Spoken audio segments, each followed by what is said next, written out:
Hi, Brett Warren here, your trusted resource for the Brisbane property market. Well, today I'm going to talk to you about the importance of buying in a suburb with a high owner-occupier percentage. What we want to understand is when you're investing in property, there's always going to be an element of risk. But if we can buy in an area with a high owner-occupier percentage, we can actually eliminate some of that risk. Let me demonstrate. I'm using information here today that's readily available on Domain under the suburb profile or suburb report.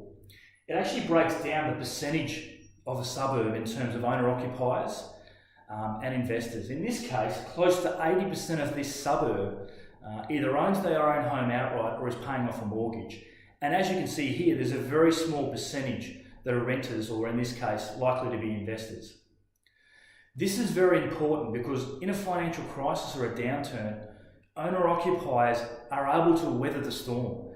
They're not just going to sell off because there's a flat spot or the market's going backwards for a period of time. They're more interested in keeping a roof over their family's head, and they're in it for the long haul. Contrast that with this particular suburb, where there's a large number of investors or people renting, and there's a very small percentage of owner-occupiers. This market is generally very volatile. Owner-occupiers are the minority and investors are the majority, and they tend to sell off in economic crisis or downturn. They can't weather that storm and they want to get out of the suburb. A good example is the mining downturn and what happens when mining left town. The market really fell quite low. So that's not what we want. We don't want that volatility. We want the ability to have the stability, and that's what owner-occupiers give you. We also want a certain kind of owner-occupier though. We want an owner-occupier with a wage growth or an income well above the Queensland average. In this case, this particular suburb here, for weekly income, the average of Queensland is in red, and you can see just how much wage growth is happening in this suburb in the blue. This is exactly what we want.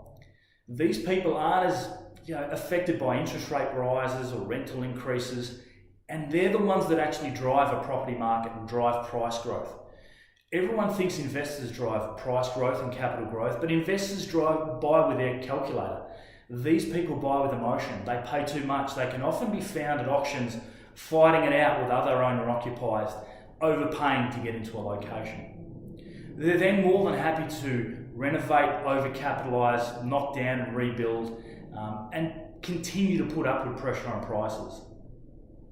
This suburb here is the opposite. Wages have only really kept up with inflation. People are affected by interest rate rises and the rental increases, and they're generally living paycheck to paycheck. They don't have the ability to pay too much for properties or overcapitalise on their existing property. So there's quite a big difference there. Number one, we want to look for an area with a high owner-occupier percentage to ensure that the market is very, very stable and predictable. The second thing is we want to buy with high wage growth in areas where people are overpaying, overcapitalising and putting upward pressure on prices. This is a very important part of an investment portfolio and something we monitor very closely. I hope you got something out of that, and I recommend you can do the same. This information is readily available for free when you're analysing suburbs, looking at the suburbs to buy in. So I recommend you take advantage of that. Thanks for your time.